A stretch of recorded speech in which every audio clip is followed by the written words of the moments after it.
तो बेटा last class में तीन कॉन्सेप्ट्स की बात हुई थी आपसे नेशनल इनकम को लेके कि मेजरमेंट ऑफ नेशनल इनकम में तीन इंपॉर्टेंट कॉन्सेप्ट हैं। इसमें मैंने आपको पहला कॉन्सेप्ट बता दिया था, वो क्या था? Gross versus net. क्या बताया था कि ग्रॉस को जी से और नेट को एन से डिनोट करते हैं। और बेटा याद रखना है कि ग्रॉस और नेट का जो डिफरेंस होता है उसको हम बोलते हैं डेप्रिसिएशन, और it is also known as consumption of fix capital, और it is also known as current replacement cost. ये सब इसके ऑल्टरनेटिव नेम है जो आपको क्वेश्चन में मिल जाएंगे। ठीक है जी। अब करना क्या था याद, कि अगर gross is equals to net है तो मैं अगर चाहता हूं कि नेट ग्रॉस में कन्वर्ट हो जाए तो हमें इसके अंदर डेप्रिसिएशन ऐड करना पड़ेगा, और अगर मैं चाहता हूं नहीं ग्रॉस नेट में कन्वर्ट हो जाए तो मुझे इसके लिए डेप्रिसिएशन को डिडक्ट करना पड़ेगा। अब चलते हैं कॉन्सेप्ट नंबर 2 पर, जो आपको मैंने बताना है। कॉन्सेप्ट नंबर 2 मैंने आपको स्टार्ट करा दिया था, वो क्या था जी? National versus domestic. क्या है जी ये? जैसे मान लो कंट्री की नेशनल इनकम है 1 लाख करोड़। ठीक है जी। अगर इस नेशनल इनकम में से हम NFIA डिडक्ट कर दें, NFIA, सर ये NFIA क्या होता है? नेशनल इनकम और डोमेस्टिक इनकम का जो डिफरेंस होता है उसको हम NFIA और NFYA कहते हैं। ये क्या होता है जी? Net factor income from abroad होता है जी। ये जी net factor income from abroad. मतलब सर भाई हर बार ऐसा तो नहीं होगा कि आप ही अब्रॉड में जाकर फैक्टर इनकम जनरेट करोगे, ऐसा भी तो पॉसिबल है कि और फॉरेनर्स इंडिया में आकर भी फैक्टर इनकम जनरेट करें। तो NFIA बेसिकली डिफरेंस होता है फीफा और फीटा का। फीफा और फीटा के डिफरेंस को हम नेट फैक्टर इनकम, ये जो वर्ड नेट है, नेट का मतलब यहाँ पे डिफरेंस है। किसका डिफरेंस? कितनी फैक्टर इनकम आपको वहां से मिली है और कितनी फैक्टर इनकम आपने उनको दी है, उन दोनों के डिफरेंस को हम NFIA कहते हैं। ठीक है सर। तो नेशनल इनकम 1 लाख है, अगर मैं इसमें से NFIA जो कि लेट सपोज 10,000 है, अगर मैं इसमें से ये डिडक्ट कर देता हूँ तो जो इनकम आएगी बचकर उसको हम बोलते हैं डोमेस्टिक इनकम, जो कि होगी 90,000। सिंपल सी कॉन्सेप्ट, सिंपल सी बात। क्या चीज? नेशनल इनकम में से अगर हम net factor income from abroad को डिडक्ट कर देते हैं तो जो वैल्यू आएगी उसको हम बोलते हैं डोमेस्टिक इनकम। ठीक है जी, ये बात आपको याद रखनी है। अच्छा सर, जैसे मैंने लिखा national is equals to domestic. अब मैं चाहता हूं कि डोमेस्टिक इनकम जो है वो नेशनल में कन्वर्ट हो जाए, तो उसके लिए मुझे क्या करना पड़ेगा? मुझे इस डोमेस्टिक इनकम में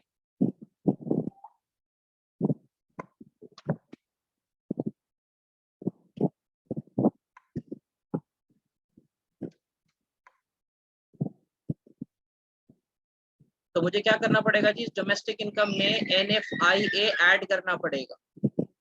और अगर यहाँ डोमेस्टिक है और यहाँ नेशनल है, मतलब मैं चाहता हूँ नेशनल इनकम डोमेस्टिक में कन्वर्ट हो जाए, तो मुझे इसमें से NFIA डिडक्ट करना पड़ेगा। ये चीज आपको याद रखनी पड़ेगी। अब जो इम्पोर्टेंट पार्ट है वो क्या है, अगर हम इसको थ्योरेटिकल पॉइंट ऑफ व्यू से समझे, वो क्या है? ये जो NFIA है, ऐसा तो जरूरी नहीं है कि it will be positive, it will always be positive. तो ऐसा जरूरी तो नहीं है, मतलब ये पॉजिटिव हो सकता है। NFIA कब पॉजिटिव होगा? When FIFA is more than FITA. Yes, जब आपकी फ्रॉम अब्रॉड इनकम जो है अगर वो 100 है और आपकी टू अब्रॉड इनकम 80 है, तो आपका NFIA आएगा 20। ठीक है सर। तो अगर NFIA पॉजिटिव होगा तो क्या मतलब हुआ इसका? NFIA पॉजिटिव होने का मतलब है कि आपकी कंट्री की national income will be more than domestic income. ये बात आपको याद रखनी है, नेशनल इनकम कंट्री की डोमेस्टिक इनकम से ज्यादा होगी। कब ज्यादा होगी? जब NFIA पॉजिटिव होगा। NFIA कब पॉजिटिव होगा? जब फीफा फीटा से ग्रेटर होगा। अच्छा जी, तो क्या जरूरी है हमेशा फीफा फीटा से ग्रेटर हो? जरूरी तो नहीं है। ऐसा भी पॉसिबल हो सकता है कि अगर आपकी फीफा की इनकम 100 है तो फीटा की इनकम भी 100 हो, यानी आपको अब्रॉड से मिला भी 100 और आपने उनको दिया भी 100। In this case NFIA is 0, यहाँ पर आके आपका NFIA 0 हो जाएगा। अच्छा सर, अगर NFIA 0 होगा तो उसका क्या मतलब है? NFIA 0 होने का मतलब है अब कंट्री की नेशनल इनकम और डोमेस्टिक इनकम दोनों इक्वल है, अब दोनों में कोई डिफरेंस ही नहीं जी। नेशनल इनकम जिसको मैंने 1 लाख अज्यूम करा था, अगर मैं उसमें से NFIA डिडक्ट करता हूँ जो कि मेरी वैल्यू है 0, तो 1 लाख ही बच गया। इसका मतलब डोमेस्टिक और नेशनल इनकम दोनों इक्वल हो गए। P पॉइंट, C पॉइंट, अच्छा तो क्या ऐसा पॉसिबल नहीं है कि फीफा कम हो और फीटा ज्यादा हो? Yes it is possible. FIFA हो गया इस बार 80 और हमारा फीटा हो गया इस बार 100। अब्रॉड की इनकम 100 है जो आपको वहां से मिली है, ठीक है जी, और जो आपने उनको दी है वो 100 है, जो आपको मिली है वो 80 है। अब अगर मैं NFIA का फॉर्मूला लगाता हूँ तो 80 माइनस 100 आंसर हो जाएगा -20। तो NFIA इस केस में क्या हो गया जी? नेगेटिव हो गया सर ये तो। अच्छा तो अगर NFIA नेगेटिव होगा तो नेशनल और डोमेस्टिक में कौन ग्रेटर होगा? तो भैया नेशनल इनकम कितनी है? 1 लाख है जी, ठीक है जी सर। NFIA क्या करना है इसमें? NFIA सर इसमें से डिडक्ट करना है, तो एक माइनस पहले का और एक -20 का, तो माइनस माइनस दोनों मिला के हो जाएंगे जी प्लस। तो आपकी डोमेस्टिक इनकम कितनी हो जाएगी? 10020। तो अब कौन सी वैल्यू ज्यादा हो गई? सर ये तो डोमेस्टिक इनकम ज्यादा हो गई नेशनल से। तो ये आपको याद रखना है कि तीनों पॉसिबिलिटीज हैं आपके सामने। क्या पॉसिबिलिटीज हैं? नेशनल डोमेस्टिक से ग्रेटर भी हो सकता है, रीजन क्या है? जब NFIA पॉजिटिव होगा। नेशनल और डोमेस्टिक दोनों इक्वल भी हो सकते हैं, रीजन क्या है? जब NFIA 0 होगा। और domestic income can be greater than national income कब होगा? जब NFIA नेगेटिव होगा। ये बात आपको थ्योरेटिकल पॉइंट ऑफ व्यू से बिल्कुल अच्छे से याद रखना। तीसरा केस आपका बनता है जी कॉन्सेप्ट नंबर 3, जिसको हम बोलते हैं मार्केट प्राइस। मार्केट प्राइस को हम किससे डिनोट करते हैं? MP से, और इसका कंपैरिजन हम किससे करते हैं जी? फैक्टर कॉस्ट से। फैक्टर कॉस्ट, इसको क्या कहते हैं हम? FC। अब ये दोनों क्या होते हैं सर? फैक्टर कॉस्ट मतलब होता है भाई जिस प्राइस के ऊपर आप उसको बेचने जा रहे हो, मतलब जितने में इंक्लूडिंग प्रॉफिट वो आपको मिल गया, इंक्लूडिंग प्रॉफिट। तो अगर कोई प्रोडक्ट है, जो प्रोडक्ट X है जो आप 100 रुपए का बेचने जा रहे हो, इंक्लूडिंग प्रॉफिट, यानी उसमें आपका प्रॉफिट भी इंक्लूड है, आपके सारी कॉस्ट भी इंक्लूड है, 100 रुपए का आप बेचने के लिए तैयार हो, ये है इसकी फैक्टर कॉस्ट। तो सर मार्केट प्राइस क्या होता है? मार्केट प्राइस मतलब होता है बेटा जिसके अंदर NIT इंक्लूड होता है। अब ये तीसरी चीज क्या है? NIT मतलब नेट इनडायरेक्ट टैक्स। अच्छा यानी जब ये प्रोडक्ट 100 रुपए का जिसमें प्रॉफिट इंक्लूड है, अब जब ये बेचने जाएगा तो सरकार इसके ऊपर कुछ टैक्सेस लगाएगी। और आपको पता ही है सरकार कुछ चीजों पर टैक्सेस लगाती है और कुछ चीजों पर आपको सब्सिडीज भी प्रोवाइड करती है। बेसिकली टैक्सेस और सब्सिडीज के डिफरेंस को हम NIT कहते हैं। क्या कहते हैं जी? NIT, net indirect tax, difference between taxes and subsidies. चीजों पर टैक्सेस भी लगते हैं और क्या मिलती है सरकार की तरफ से? आपको सब्सिडीज भी मिलती है। उन दोनों के डिफरेंस को हम NIT कहते हैं। अब इस केस के अंदर आपको क्या याद रखना है वो ध्यान से समझो। मैंने आपसे क्या कहा? देखो जी MP is equals to FC। आप चाहते हो आपकी फैक्टर कॉस्ट किसके इक्वल हो जाए? मार्केट प्राइस के। तो आपको इसके अंदर NIT ऐड करना पड़ेगा। क्यों? क्योंकि फैक्टर कॉस्ट में NIT इंक्लूड नहीं होता। अगर आप फैक्टर कॉस्ट में NIT इंक्लूड करोगे तब वो इक्वल टू मार्केट प्राइस होगा, ठीक है सर। और अगर मार्केट प्राइस है लेकिन मैं चाहता हूं कि वो मार्केट प्राइस फैक्टर कॉस्ट बन जाए, तो मार्केट प्राइस में से NIT को हटा दो तो वो फैक्टर कॉस्ट बन जाएगा। ये तो आपको फॉर्मूले के अकॉर्डिंग याद रखना है। अब चलते हैं आगे। वो क्या है? क्या जरूरी है MP can be greater than fixed factor cost? तो जरूरी तो वर्ड नहीं आएगा, लेकिन इट कैन बी, ठीक है जी। अच्छा वो पूछेगा व्हेन, कब होगा ऐसा कि मार्केट प्राइस फैक्टर कॉस्ट से ज्यादा आ जाए? तो आप सिंपली बोलोगे व्हेन NIT इज पॉजिटिव जी। और NIT पॉजिटिव कब आएगा? फॉर्मूला क्या बताया था? IT माइनस सब्सिडीज, ठीक है जी।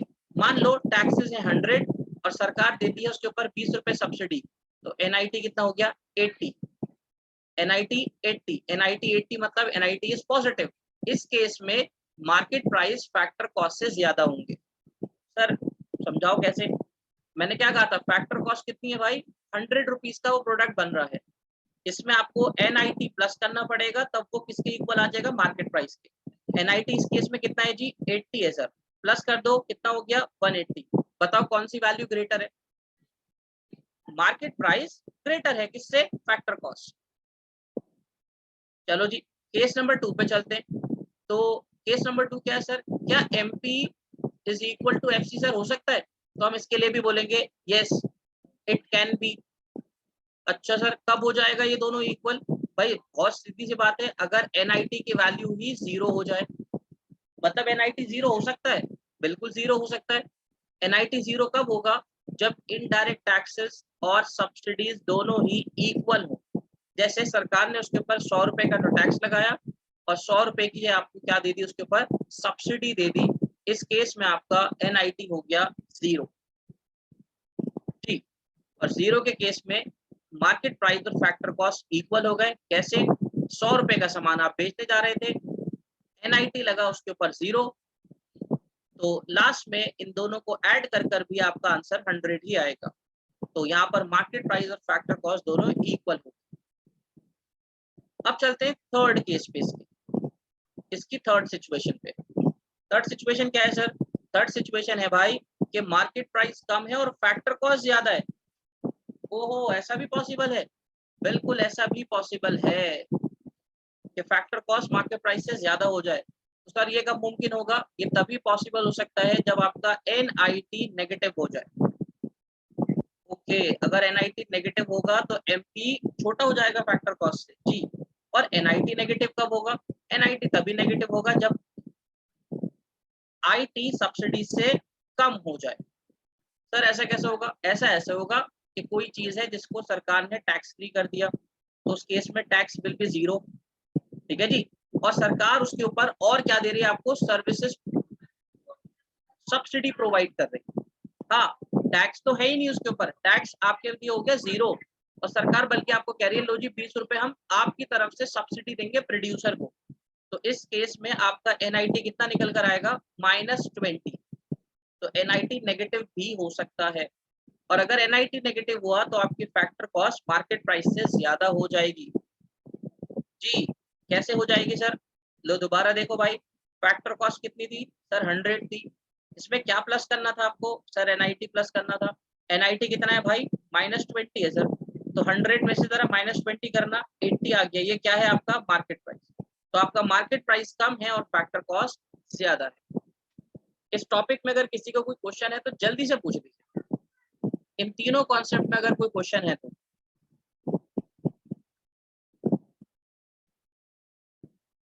जी सोया कोई डाउट है?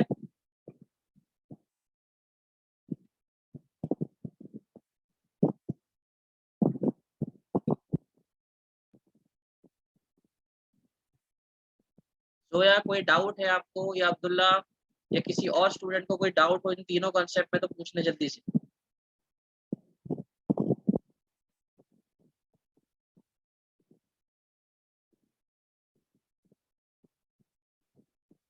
नहीं है कोई डाउट, आगे बढ़े। हाँ जी। Yes sir. ठीक है जी, तो there are 3 methods to calculate national income. National income calculate करने के हमारे पास 3 मेथड है। कौन कौन से, value added, income and expenditure method. और ये मोस्ट इंपॉर्टेंट टॉपिक रहेगा हमारे लिए बोर्ड एग्जाम के हिसाब से, ठीक है सर। और ये जो सर आपने सिखाया ये कहाँ काम आएगा, ये बेटा काम आएगा, देखो कैसे काम आएगा। उसने कहा कैलकुलेट नेशनल इनकम, ठीक है सर। तो नेशनल इनकम को क्या बोलते हैं भाई, ठीक है ठीक, नेशनल इनकम को हम क्या बोलते हैं, NNPFC बोलते हैं सर। तो निकालो, कैसे निकालो सर, इन मेथड की हेल्प से ही निकालोगे, लेकिन उससे पहले आपको एक चीज क्या सीखनी है कि अगर आपको NNPFC कैलकुलेट करना है और क्वेश्चन में आपके पास कुछ और वैल्यू गिवन है, जैसे सपोज GDP MP गिवन है, तो आप इस GDP को किस तरह से NNPFC के इक्वल करोगे। इक्वल करोगे मतलब ये इक्वल है नहीं। क्यों इक्वल नहीं है? देखो यहाँ पर, यहाँ ग्रॉस लिखा हुआ है, यहाँ पर है नेट, तो ये दोनों इक्वल नहीं है। आपको ग्रॉस को नेट में कन्वर्ट करना पड़ेगा, और करने के लिए मैंने आपको पीछे ही बता दिया था, अगर आप चाहते हैं ग्रॉस नेट में कन्वर्ट हो जाए तो आपको ग्रॉस में से डेप्रिसिएशन डिडक्ट करना पड़ेगा। अब ये दोनों इक्वल हो गए, ठीक है सर। प्लेस 2 पर चलते हैं। प्लेस 2 पर यहाँ डी लिखा हुआ है, यहाँ पर क्या लिखा हुआ है सर? N, national. तो सर डी और एन तो इक्वल होते नहीं है, मतलब इनको इक्वल करना है। अगर मैं चाहता हूँ डोमेस्टिक को नेशनल बनाना, तो मैं क्या करूंगा, मैं इसमें ऐड कर दूंगा NFIA। अब ये दोनों इक्वल हो गए। NFIA की वैल्यू, डेप्रिसिएशन की वैल्यू क्वेश्चन में आपको गिवन होंगी, आपको पुट करनी पड़ेगी। थर्ड प्लेस पे चले तो सर प्रोडक्ट लिखा हुआ है, कुछ नहीं करो। फोर्थ प्लेस पर आ जाओ, मार्केट प्राइस को किस में कन्वर्ट करना है? Factor cost. अभी बताया कि मार्केट प्राइस अगर फैक्टर कॉस्ट पे बनाना चाहते हो तो मार्केट प्राइस में से NIT को डिडक्ट करना पड़ेगा। इस तरह से आप GDP MP को कन्वर्ट करके नेशनल इनकम बना सकते हैं। आगे ये फर्दर फॉर्मूला आपका बन गया। और GDP MP नहीं, आप बल्कि इसको किसी से भी इक्वल रख के कुछ भी निकाल सकते। एक एग्जांपल और ले लो, जैसे सर NNPFC बनाना है आपको, यानी कैलकुलेट करना है, और क्वेश्चन में मान के चलो आपको ये इनकम गिवन। कौन सी इनकम? NDPFC। कैसे पढ़ेंगे इसको? N मतलब net, D for domestic, P for product. Net domestic product at factor cost. और मुझे क्या कन्वर्ट करना है इसको? NNPFC में कन्वर्ट करना। NNPFC किसको बोलते हैं भाई? नेशनल इनकम को बोलते हैं सर। और NDPFC किसको बोलते हैं? डोमेस्टिक इनकम को बोलते हैं। और भी सर इस तरह से नाम होते हैं क्या? बहुत, सबके नाम नहीं है, लेकिन इन दोनों को आपको अच्छे से याद रखना है कि नेशनल इनकम और डोमेस्टिक इनकम को हम किससे डिनोट करते हैं। अब मुझे इन दोनों को इक्वल करना है, तो पहले मैंने देखा यहाँ पर भी N, यहाँ पर भी N, तो आपको कुछ भी नहीं करना। कभी आप डेप्रिसिएशन बेकार में लिख दो, जब दोनों साइडों पर नेट लिखा हुआ है तो इसका मतलब ये दोनों साइड बैलेंस हैं। तो फिर आपको क्या करना पड़ेगा? प्लेस 2 पर देखिए, यहाँ क्या है? डोमेस्टिक, और यहाँ क्या करना है आपको? उसको नेशनल बनाना है सर। तो बेटा डोमेस्टिक को नेशनल बनाने के लिए आपको उसमें NFIA ऐड करना पड़ेगा, कर दो। अब ये दोनों इक्वल हो गए। अच्छा सर, फिर P और P प्रोडक्ट है, कुछ मत करो। सर यहाँ भी फैक्टर कॉस्ट, यहाँ भी फैक्टर कॉस्ट, कुछ मत करो। इसका मतलब सिर्फ आपको NDPFC में NFIA को ऐड करना है, आपका NNPFC पता चल जाएगा। तो इस तरह से आप किसी भी वैल्यू को किसी के भी इक्वल रखकर फाइंड आउट कर सकते हैं। लेफ्ट हैंड साइड पे वो वैल्यू रख लीजिएगा जो आपको बेसिकली फाइंड आउट करनी है, और राइट हैंड साइड पे वो वैल्यू रखिएगा जो क्वेश्चन में आपके पास गिवन है या आपने निकाल ली है। ठीक है सर, चलिए अब आगे चलते हैं। तो 3 मेथड है हमारे पास, value added, income and expenditure method. First method की तरफ चलते हैं, आपको लेके, नाम है वैल्यू एडेड, और it is also known as production method. Production method भी कहते हैं। क्या है सर ये मेथड? बेटा मेथड ये है कि basically it is the sum of value addition, sum of value addition of all sectors of an economy। पूरी इकोनॉमी के अंदर जितने भी सेक्टर्स हैं आपके पास, कौन कौन से सेक्टर होते हैं सर? प्राइमरी सेक्टर होता है, सेकेंडरी सेक्टर होता है, और टर्शियरी सेक्टर होता है। तो इन तीनों सेक्टर्स में जो वैल्यू ऐड हो रही है, जो वैल्यू ऐड हो रही है सर, वैल्यू ऐड होने का मतलब कि भाई आपने ये सामान बनाया है जिसको मैं कहता हूं इंटरमीडिएट कॉस्ट। आपकी इंटरमीडिएट कॉस्ट आई है उस प्रोडक्ट को बनाने में 200 रुपए, ये कोई प्रोडक्ट है, ठीक है सर, 200 रुपए कॉस्ट आई है। फिर और आपने जो अपना टोटल आउटपुट प्रोड्यूस करा है, टोटल जो आपने अपनी गुड प्रोड्यूस करी है उसकी वैल्यू, तो नाम क्या है? Value of output. तो आपने जो उसकी वैल्यू रखी है आउटपुट की, वो रखी है भाई 350। ओके सर, तो वैल्यू एडिशन क्या हुआ सर? वैल्यू एडिशन हुआ बेटा VO माइनस IC। जी, 350 की उसकी वैल्यू है, और बनाई कितने में थी, यानी कॉस्ट कितनी आई है उसकी? सर 200 रुपए कॉस्ट आई है, तो बेटा कितनी वैल्यू ऐड हो गई सर? 150 की वैल्यू ऐड हो गई। इसको बोलते हैं वैल्यू एडेड और वैल्यू एडिशन। तो इसी तरह से तीनों सेक्टर्स में जो वैल्यू एडिशन हुआ है, उन सारे वैल्यू एडिशन को आप सम अप कर दो, तो उससे हम वैल्यू एडिट मेथड के थ्रू नेशनल इनकम कैलकुलेट करते हैं।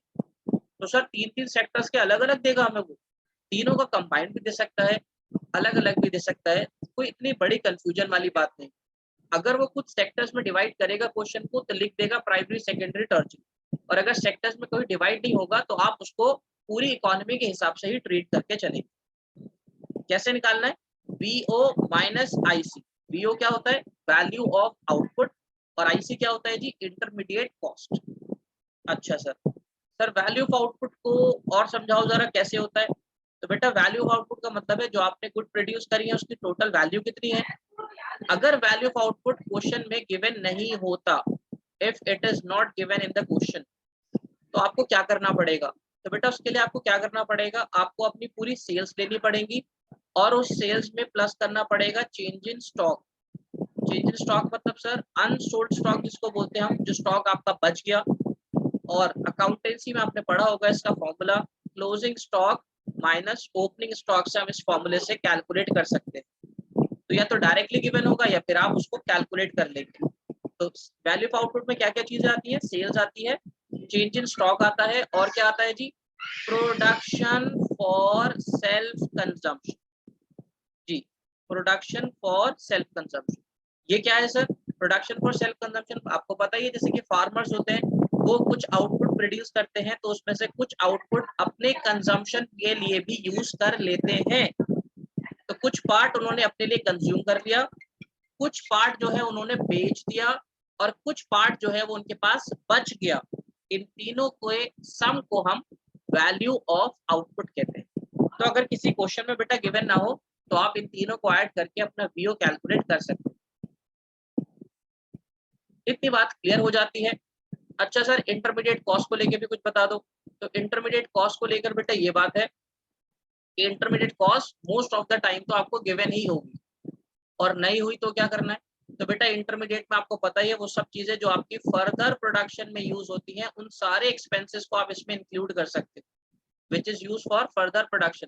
जैसे सर क्या क्या यूज होगा? जैसे फैक्ट्री का पावर एंड इलेक्ट्रिसिटी एक्सपेंस है वो, फ्यूल एक्सपेंस है वो, सबसे इंपॉर्टेंट जो आपने रॉ मटेरियल बाय किया होगा वो, ठीक है। परचेज ऑफ इनपुट हो सकता है, परचेज ऑफ इनपुट, इनपुट में बेसिकली सारे रॉज आ गए और इनपुट में सारी वो चीजें आ गई जो आप अपने प्रोडक्शन में यूज करते हो। बस बेटा ध्यान रखना ज्यादा जज्बात में बहते हुए मशीन का अमाउंट मत ले लेना इसमें, एक्सेप्ट मशीनरी। कभी तुम्हें लगे कि ये भी प्रोडक्शन में यूज हो रही है तो इसको भी इंटरमीडिएट कॉस्ट में डाल दो। ये बात पहले बताई जा चुकी है कि machinery is a final good. एक फॉर्म के लिए मशीनरी फाइनल गुड होती है क्योंकि वो उसके लिए इन्वेस्टमेंट ट्रीट होती है। मशीन को प्लीज इंटरमीडिएट कॉस्ट में मत डालना। हाँ, ये बाकी सारे छोटे मोटे एक्सपेंसेस जितने दे रखे हैं उन सबको ऐड कर देना, जितने हो उनको ऐड कर देना, तो वो सब आपके सम अप होकर इंटरमीडिएट कॉस्ट बन जाएंगे। ठीक है जी, ये आपका सिंपल सा फॉर्मूला है। क्या है? Step number 1, value added method से VA value added is equals to VO minus IC। ये सिंपली आपको फॉर्मूला लगाना होगा और यहाँ से आप क्या निकालोगे? वैल्यू एडेड, और वैल्यू एडेड को आप क्या कहते हो? GVAMP कहते हैं, gross value added at market price. ये बात आपको याद रखनी है कि वैल्यू एडेड मेथड की हेल्प से आप क्या निकालते हो? GVAMP निकालते हैं सर। अच्छा सर, तो क्या स्टेप 1 में ही क्वेश्चन कंप्लीट हो जाएगा? स्टेप 1 में क्वेश्चन कंप्लीट हो भी सकता है और नहीं, इट डिपेंड्स के क्वेश्चन में आपसे पूछा क्या है उसने। ठीक है जी, जैसे क्वेश्चन के अंदर लिखा हुआ आया कैलकुलेट NVAFC, ये लिखा हुआ है क्वेश्चन में। क्या लिखा हुआ है? Net value added at factor cost निकालो। तो सर ये तो आपने सिखाया ही नहीं, आपने तो ये सिखाया GVMP कैसे निकलता है। तो बेटा जितना सिखाया पहले उतना ही कर लेना। स्टेप नंबर 1 अप्लाई करना और GVMP निकालना VO माइनस IC करके। जब आपका स्टेप नंबर 1 क्लियर हो जाए तो स्टेप नंबर 2 पर आना, और स्टेप नंबर 2 पर आप क्या करोगे? स्टेप नंबर 2 पर आप क्या करोगे? आपको क्या फाइंड आउट करना है? सर NVFC फाइंड आउट करना है। तो NVFC को बेटा लेफ्ट हैंड साइड पे लिख लेना। और आपने अभी क्या निकाल लिया? सर GVMP निकाल लिया हमने स्टेप 1 में, तो बेटा GVMP को राइट हैंड साइड पे लिख देना। और अब दोनों को बहुत ध्यान से कंपेयर करना, क्या ये दोनों इक्वल हैं या नहीं। अगर इक्वल नहीं है तो इनको इक्वल करो। कैसे करूं सर? ग्रॉस है और उसको किस में कन्वर्ट करना चाहते हो, नेट में। तो आपको पता है ग्रॉस को नेट में कन्वर्ट करने के लिए ग्रॉस में से डेप्रिसिएशन माइनस करना पड़ेगा। ठीक है सर। नेक्स्ट बीए सिमिलर है, कुछ मत करो, आगे बढ़ जाओ। मार्केट प्राइस को किस में कन्वर्ट करना है, फैक्टर कॉस्ट में करना है सर। तो बेटा मार्केट प्राइस को फैक्टर कॉस्ट बनाने के लिए आपको उसमें से NIT डिडक्ट करना पड़ेगा। ये आपका फॉर्मूला बन गया। ठीक है सर। तो स्टेप 1 में लेट सपोज आपने वैल्यू निकाली 890, तो यहाँ पर बेटा 890 पुट कर देना। फिर इसमें से डेप्रिसिएशन क्वेश्चन में गिवन होगा लेट सपोज 10, तो 10 पुट कर देना। NIT की वैल्यू सपोज 30 है, 30 पुट कर देना। और यहाँ से आपका आंसर 850 करोड़ आ जाएगा, आपका आंसर हो जाएगा।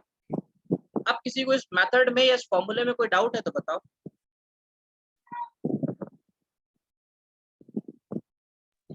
सर एक बार पीछे कर दो, स्क्रीनशॉट लेना है। सर स्टार्टिंग से कर दीजिए। फनीला आपका कोई डाउट है इसमें?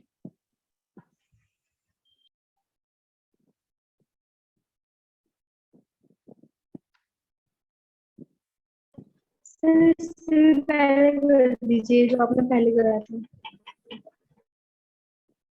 ये आपका फर्स्ट हो गया, इसको ध्यान से अच्छे से याद रखना है, आपको कॉन्सेप्ट हो गया आपके तीनों। ठीक है जी। और इसके बाद फिर ये कॉन्सेप्ट आगे बढ़े। यहाँ पर बहुत इंपॉर्टेंट क्वेश्चन बन रहा है यहाँ पे 2-2 मार्क्स के, बहुत ध्यान से। बड़े आराम से आप यहाँ पर अपने क्वेश्चन क्रैक कर कर आराम से 2 मार्क्स निकाल सकते हो। बेवकूफी मत करना कोई भी, बहुत आराम से पढ़ लो इनको, कौन सी सिचुएशन में कौन ग्रेटर होगा और क्या पॉसिबिलिटी है।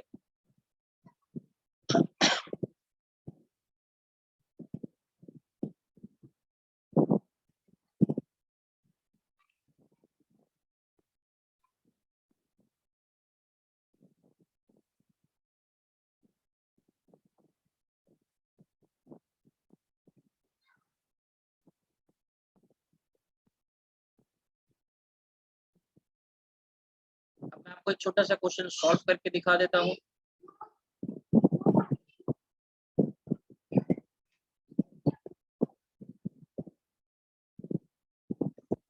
छोटी छोटी सी चीजें, उनको भी आपको थोड़ा और ध्यान रखना पड़ेगा। क्वेश्चन में आपका टाइम वेस्ट हो जाएगा बेटा। इन क्वेश्चन में लेके जैसे वैल्यू एडिट में कई बार डेप्रिसिएशन निकलवाएगा आपसे।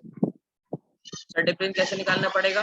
डेप्रिसिएशन निकालने का आपको पता है ना, वैल्यू ऑफ फिक्स एसेट, आपके फिक्स एसेट की कितनी वैल्यू है वो लिखो, माइनस स्क्रैप वैल्यू, उसकी स्क्रैप वैल्यू उसमें से डिडक्ट करो अगर क्वेश्चन में गिवन है तो, divided by number of years, मतलब उसकी एस्टिमेटेड लाइफ कितनी है, उस मशीन की या उस एसेट की एस्टिमेटेड लाइफ कितनी है, तो उसको डिवाइड कर कर आप डेप्रिसिएशन निकाल सकते हो। कई बार ऐसा क्वेश्चन आया है कि उसने फिक्स एसेट या कैपिटल गुड की वैल्यू बता दी आपको कि भाई इसकी वैल्यू 10 है, और नीचे लिख दिया कि उसकी एस्टिमेटेड लाइफ जो है वो 5 साल है, एस्टिमेटेड लाइफ लिखा हुआ है 5 इयर्स, और इस क्वेश्चन में डेप्रिसिएशन बिल्कुल मिसिंग है। आप अच्छा खासा स्टेप 1 तो अपना कर लोगे, लेकिन जब स्टेप 2 की आपको जरूरत पड़ेगी और अगर उसमें डेप्रिसिएशन चाहिए होगा तो आप क्या करोगे, क्वेश्चन में देखोगे आपको मिलेगा नहीं तो आप 0 पुट कर दोगे, लेकिन ऐसा करना खतरा हो जाएगा। यहाँ पर आप डेप्रिसिएशन की वैल्यू निकालोगे, एक्सपेक्टेड वैल्यू 10 है और एक्सपेक्टेड लाइफ है 5, कैंसिल करा, आंसर आया 2, तो आपके डेप्रिसिएशन की वैल्यू 2 हो गई। फिर आप डेप्रिसिएशन 2 पुट कर सकते हो। ये थोड़ा ध्यान रखना, वैल्यू एडिट के अंदर लगभग सीबीएसई के 2 से 3 साल के एग्जाम में इसी तरह से डेप्रिसिएशन निकलवाया है। ठीक है। दूसरी चीज याद रखना बेटा जी, सर डेप्रिसिएशन समझ नहीं आया कैसे निकला।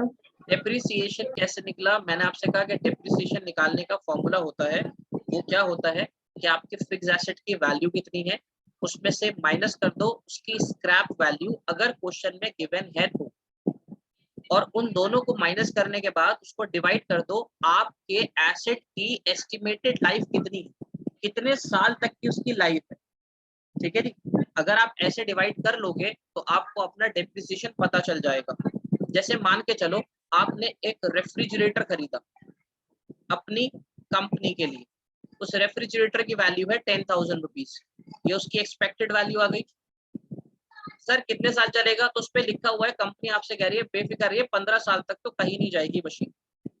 तो अब आपका डेप्रिसिएशन कैसे निकलेगा, 10,000 डिवाइडेड बाय 15, यहाँ से आपको पता चल जाएगा हर साल आपकी रेफ्रिजरेटर की कितनी वैल्यू डेप्रिशिएट होगी। तो इस तरह से आप डेप्रिसिएशन निकाल सकते हैं, थोड़ा ध्यान रखिएगा। ठीक है जी। अब मैं आपको क्या बता रहा था, एक्सपोर्ट लिखा हुआ आएगा क्वेश्चन में, एक्सपोर्ट। भाई एक्सपोर्ट का मतलब भी तो बेचना होता है, तो बच्चे क्या करते हैं, सेल्स लिखा हुआ होगा क्वेश्चन के अंदर अमाउंट में, और सेल्स के अंदर वो एक्सपोर्ट को प्लस कर देंगे। अगर आपने ऐसी गलती कर दी तो क्वेश्चन गलत हो जाएगा। क्यों सर, एक्सपोर्ट का मतलब भी तो बेचना होता है। जब क्वेश्चन में वर्ड लिखा हुआ आएगा सेल्स, या वर्ड लिखा हुआ आता है टोटल सेल्स, तो हम इसको ये अज्यूम करते हैं कि इसमें हमारी सारी सेल्स आ गई। वो सेल्स चाहे कंट्री के अंदर हुई हो, जिसको आप डोमेस्टिक सेल्स कहते हो, और चाहे वो आपकी कंट्री के बाहर हुई है, जिसको आप एक्सपोर्ट कहते हो। ये दोनों ही इंक्लूड है इसके अंदर। अगर क्या लिखा हुआ आता है वर्ड सेल्स या टोटल सेल्स, तो एक्सपोर्ट नहीं लेना, इग्नोर कर देना। ठीक है सर, ध्यान रखेंगे। तो एक्सपोर्ट लेना कब है, एक्सपोर्ट तब लेना है जब सेल्स से पहले वर्ड डोमेस्टिक लिखा हुआ आ जाए। डोमेस्टिक सेल्स का मतलब है कि यह अपने कंट्री के अंदर की है, तब आप उसके अंदर एक्सपोर्ट भी प्लस करेंगे, तब वो जाकर इक्वल हो जाएगी आपकी टोटल सेल्स। तो सेल्स को लेकर थोड़ा सा आपको ये ध्यान रखना है, ऐसा ना हो कोई अमाउंट आप डबल ले ले। और आपको ये याद ही होगा, जब भी कोई अमाउंट आप नेशनल इनकम में डबल काउंट कर लेते हैं, तो उसको हम डबल काउंटिंग प्रॉब्लम कहते हैं। जी अनस बताइए। सर आपने ये रेफ्रिजरेटर का एग्जांपल दिया, तो वैल्यू जो है फिक्स्ड एसेट की वो 10,000 है, स्क्रैप वैल्यू गिवन नहीं है, तो जीरो ले लेंगे। हाँ बिल्कुल, ठीक है जी। तो डबल काउंटिंग प्रॉब्लम ये क्या आ गई सर मुसीबत, बेटा नेशनल इनकम जब भी आप एस्टिमेट कर रहे होते हो, तो नेशनल इनकम के एस्टिमेशन की ड्यूरेशन में कोई वैल्यू किसी प्रोडक्ट की ऐसी होती है जो आप टेकन मोर देन वंस, जो आपने एक से ज्यादा बार कैलकुलेट कर ली। अच्छा जी, तो जब अगर आप उसकी वैल्यू को एक से ज्यादा बार एस्टिमेट कर लोगे, उस प्रॉब्लम को डबल काउंटिंग प्रॉब्लम कहते हैं, और ये प्रॉब्लम हो ही जाती है। सर कैसे हो जाती है, तो देखो अगर छोटा सा एग्जांपल भी लिया जाए किसी प्रोडक्ट का, यानी अगर हम उसके प्रोसेस को देखें, तो इसी तरह से उसका प्रोसेस होता है। जैसे सर बेटा अगर मैं आपको स्कूटी का एग्जांपल लेता हूं, अगर जी, क्योंकि हमने क्या पढ़ा है कि हम कंट्री की जीडीपी में सिर्फ कौन सी गुड्स को लेते हैं, हम कंट्री की जीडीपी और नेशनल इनकम में सिर्फ फाइनल गुड्स एंड सर्विसेज को ही इंक्लूड करते हैं। तो आपको ये बात तो पता होगी, अगर कोई स्कूटी है तो वो डायरेक्टली स्कूटी थोड़ी बनी है, उसमें धीरे धीरे सारे पार्ट्स मर्ज हुए हैं तब जाके वो हुआ है। यानी जैसे सबसे पहले सबसे इंपॉर्टेंट पार्ट उसका इंजन लिया गया, सपोज लेट सपोज 15,000 रुपए का उसका इंजन वैल्यू है। ठीक है सर, फिर क्या हुआ, इस इंजन के अंदर हमने ऐड करा स्कूटी की बॉडी को, जी, जो उसकी एक्सटीरियर बॉडी होती है, इसको मिलाकर ये वैल्यू आपकी बैठ गई 30,000 रुपीज। फिर क्या हुआ सर, फिर इस इंजन की वैल्यू में स्कूटी ऐड कर दी आपने, स्कूटी की बॉडी के साथ आपने इसमें लेने पड़ेंगे टायर्स, क्योंकि वो आपको अलग से खरीदने पड़ेंगे। तो टायर्स ऐड करने के बाद इसकी वैल्यू बैठ गई 35,000 रुपीज। ठीक है जी। फिर क्या हुआ सर, फिर बेटा इंजन हो गया, स्कूटी की बॉडी हो गई, उसमें टायर्स भी लग गए। अब ब्रांडिंग होनी भी तो जरूरी है जी, तब उसके ऊपर लिखा हुआ आया एक्टिवा 6G। जी, एक्टिवा ने उस पर अपनी ब्रांडिंग करी, और ब्रांडिंग करते उसकी वैल्यू आपको पता ही कितनी हो गई, 60,000 रुपीज हो गई। यही तो एक तरीका, एक प्रोसेस होता है जिसके थ्रू आपको वो गुड अचीव होती है। अब अगर किसी ने नेशनल इनकम कैलकुलेट करते हुए 15,000, फिर प्लस 30,000, प्लस 35,000 और प्लस 60,000, ये सारे अमाउंट ऐड कर दिए, तो अमाउंट बैठ गया ये आपका कितना, 1,40,000। तो आपने एक स्कूटी का अमाउंट नेशनल इनकम में 1,40,000 डाल दिया भाई, और यहीं पर आपकी डबल काउंटिंग प्रॉब्लम हो गई। कैसे हो गई सर, भाई जब आपने इंजन का अमाउंट 15,000 नेशनल इनकम में ऐड कर दिया, तो इन 13,000 में 15,000 पहले से इंक्लूड हो चुके थे। आपने दोबारा यहाँ पर 15,000 की वैल्यू को ऐड कर कर इंजन की वैल्यू को डबल काउंट कर दिया, जबकि आपको सिर्फ इसमें से 15,000 रुपए लेने चाहिए। फिर जब आपने टायर की वैल्यू बढ़ी, तो उसकी वैल्यू हो गई 35,000, आपने दोबारा 35,000 ले लिया। जबकि आपको सिर्फ इसमें टायर की वैल्यू के हिसाब से 5,000 रुपए लेने चाहिए। फिर उसके बाद उसकी ब्रांडिंग हुई, ब्रांडिंग के बाद आपने 60,000 रुपए फिर नेशनल इनकम में डाल दिया, जबकि आपको सिर्फ उसके अंदर 25,000 की वैल्यू और ऐड करनी थी। इस तरह से अगर हम नेशनल इनकम एस्टिमेट करते हैं तो ये वैल्यू डबल काउंट हो जाती है। इन्हीं प्रॉब्लम को हम डबल काउंटिंग प्रॉब्लम कहते हैं। आज का टॉपिक हमारा यहीं पर जाके क्लियर हो जाता है। इन केस अगर डाउट होते हैं तो नेक्स्ट क्लास में आप पूछ सकते हैं। नेक्स्ट क्लास जो भी होगी टाइमिंग्स टॉपिक मैं आपको बता दूं। Okay sir.